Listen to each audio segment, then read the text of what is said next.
Sebelumnya mohon subscribe channel ini dulu supaya nggak ketinggalan berita terupdate Timnas Indonesia. Drama di balik keputusan. Tanpa Elkan Bagot, siapa pilihan bek terbaik Timnas Indonesia di kualifikasi Piala Dunia 2026? Pilihan yang mengejutkan akan muncul. Tanpa Elkan Bagot, Timnas Indonesia masih memiliki deretan bek tengah yang tangguh untuk melanjutkan pertandingan di grup F putaran kedua kualifikasi Piala Dunia 2026 zona Asia. Dari 22 pemain yang dipanggil oleh pelatih Shin Tae-yong, ada 5 bek tengah yang masuk dalam daftar. Mereka adalah Jordi Amat, Justin Hubner, Rizky Ridho, Muhammad Ferrari, dan Jay Itzes. Berdasarkan 2 pertandingan terakhir di grup F, kemungkinan besar Justin Hubner, Rizky Ridho, dan Jay Itzes akan menjadi andalan di lini belakang dengan formasi 3 bek sejajar. Ketidakhadiran Elkan Bagot dalam skuad ini disebut-sebut sebagai bagian dari strategi tim. Ketua Badan Tim Nasional Sumarji menjelaskan bahwa pemilihan pemain didasarkan pada kebutuhan tim saat ini. Pemanggilan pemain disesuaikan dengan kebutuhan tim, kata Sumarji. Pemain berusia 21 tahun ini terakhir kali membela Timnas Indonesia di Piala Asia 2023 di Qatar, di mana ia tampil dalam 3 pertandingan. Absennya Elkan Bagot dari skuad Garuda juga dikaitkan dengan ketidakhadirannya saat dipanggil PSSI untuk bergabung dengan Timnas U23 Indonesia dalam laga playoff Olimpiade 2024 Paris melawan Guinea.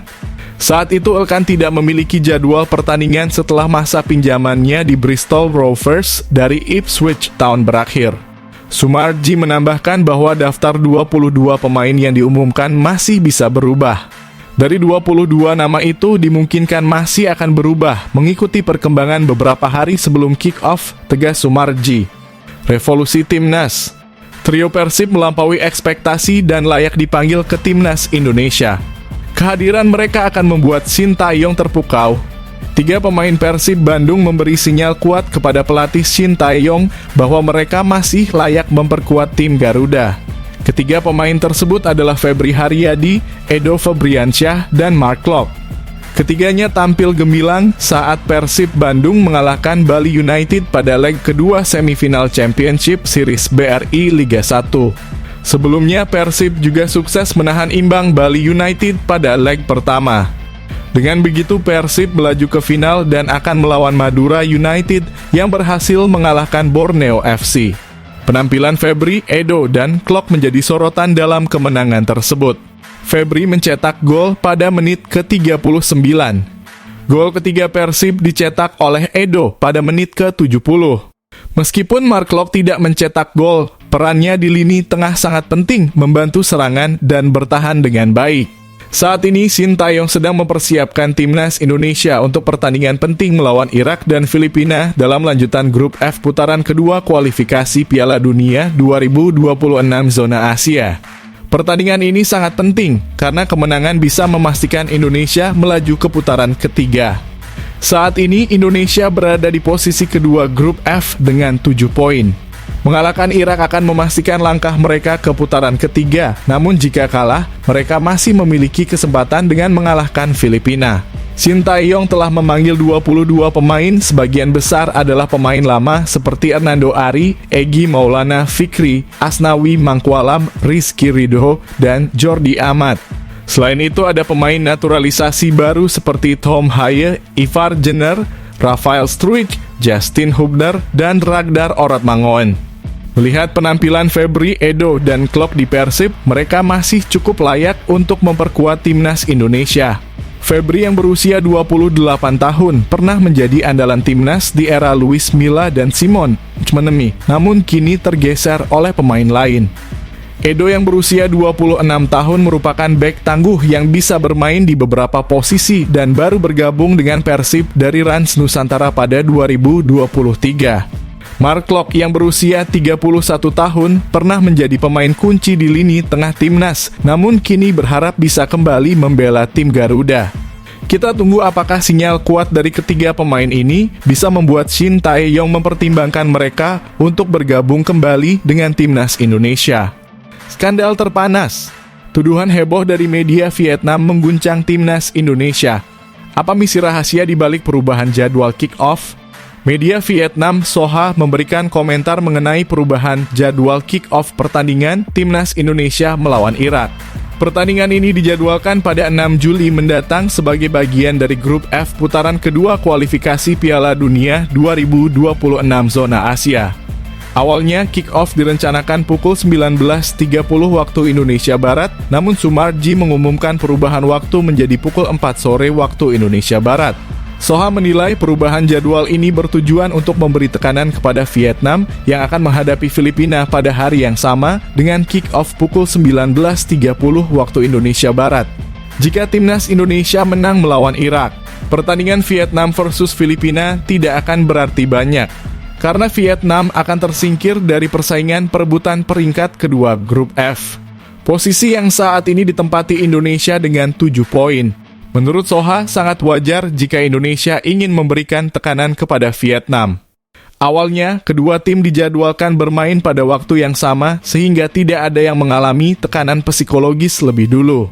Namun dengan perubahan ini, Indonesia bermain 2 jam lebih awal. Jika Indonesia menang melawan Irak, hal ini akan mempengaruhi mental pemain Vietnam yang baru akan bertanding setelahnya di Maidin. Jika Indonesia mengalahkan Irak, pelatih Kim Sang-sik dan timnya akan kehilangan harapan untuk lolos ke babak selanjutnya, yang tentu akan menurunkan semangat pemain Vietnam, tulis Soha. Terobosan dahsyat. Pengelola GBK temukan rahasia baru untuk membuat rumput sehat saat Timnas Indonesia beraksi. Apa yang mereka lakukan? Anggota Exco PSSI Arya Sinulinga telah berkoordinasi dengan pengelola Stadion Gelora Bung Karno terkait kondisi rumput stadion yang memprihatinkan setelah digunakan untuk konser. Hal ini menjadi perhatian karena GBK akan menjadi tempat pertandingan kualifikasi Piala Dunia 2026 zona Asia pada bulan Juni. Timnas Indonesia dijadwalkan bertanding melawan Irak pada 6 Juni dan Filipina pada 11 Juni. Kondisi rumput yang ideal sangat penting untuk mendukung performa tim asuhan Shin Tae-yong. Arya Sinulinga menjelaskan bahwa PSSI sudah berkomunikasi dengan pengelola GBK mengenai masalah rumput. Ia menegaskan bahwa GBK bukan milik PSSI, melainkan disewa oleh mereka. Kami sudah menghubungi pengelola GBK tadi malam setelah konser, kata Arya Sinulinga seperti dikutip dari Instagram pribadinya. Pengelola stadion meyakinkan bahwa kondisi rumput akan kembali normal. Dalam beberapa hari ke depan, rumput akan mulai tumbuh kembali dan diberi pupuk. Kami bertanya tentang kondisi rumput GBK, dan mereka menjawab bahwa setelah 5 hari rumput akan tumbuh lagi. Kemarin rumput tertekan oleh penutupnya, tetapi setelah itu akan diberi pupuk. 6 hari kemudian, rumput akan kembali bagus, lanjut Arya. Arya berharap janji pengelola GBK sesuai dengan kondisi sebenarnya nanti di lapangan, mengingat Timnas Indonesia sangat membutuhkan kemenangan untuk lolos ke babak selanjutnya. Ketua Umum PSSI meminta kami untuk memeriksa dan selalu mengontrol kondisi rumput. Semoga rumput GBK bisa kita gunakan untuk Timnas kita, pungkas Arya. Keputusan sensasional. Mark Locke janjikan performa kilat di Persib untuk memikat Shin Tae-yong. Simak detailnya di sini. Pelatih Shin Tae-yong sudah mengumumkan 22 pemain yang dipanggil untuk agenda bulan Juni. Pemain-pemain ini akan berpartisipasi dalam laga uji coba melawan Tanzania, serta pertandingan kualifikasi Piala Dunia 2026 zona Asia melawan Irak dan Filipina. Dalam daftar tersebut, Shin Tae-yong memilih 4 pemain untuk posisi gelandang, yaitu Tom Haye, Ivar Jenner, Ricky Kambuaya, dan Marcelino Ferdinand. Mark Locke yang telah memiliki 19 caps bersama Timnas dan merupakan pemain senior di skuad Garuda mengaku terkejut namanya tidak termasuk dalam daftar panggil. Selama ini Locke menjadi andalan Persib Bandung termasuk pada babak Championship Series Liga 1. Pemain berusia 31 tahun ini mengakui bahwa tidak banyak yang bisa ia lakukan karena keputusan pemilihan pemain adalah hak prerogatif pelatih kepala. Locke bertekad untuk bekerja keras dan membuktikan dirinya pantas dipanggil kembali ke Timnas. Sejujurnya saya kaget karena harus melihatnya di media. Saya merasa kecewa, tetapi tidak putus asa, apalagi setelah tampil bagus bersama Persib, kata Locke seperti dilansir dari Warta Kota Tribun News. Mark Locke menegaskan bahwa ia akan menghormati keputusan pelatih dan percaya ini bukan akhir dari perjalanannya bersama Timnas. Saya akan terus bekerja keras dan fokus pada permainan saya untuk memastikan bahwa saya tetap menjadi pilihan yang layak bagi pelatih, jelas Mark Klok. Klok juga mendoakan agar timnas Indonesia sukses pada pertandingan FIFA Match Day bulan Juni nanti.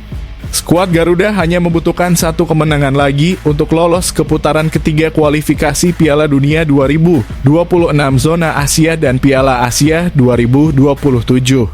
Saya mendoakan yang terbaik untuk tim pada kualifikasi bulan Juni. Saya akan mendukung mereka, pungkas Mark Klok. Emil Audero menggebrak Serie A dengan 4 medali. Apakah dia akan menjadi kekuatan terbaru timnas Indonesia? Jawabannya mengejutkan.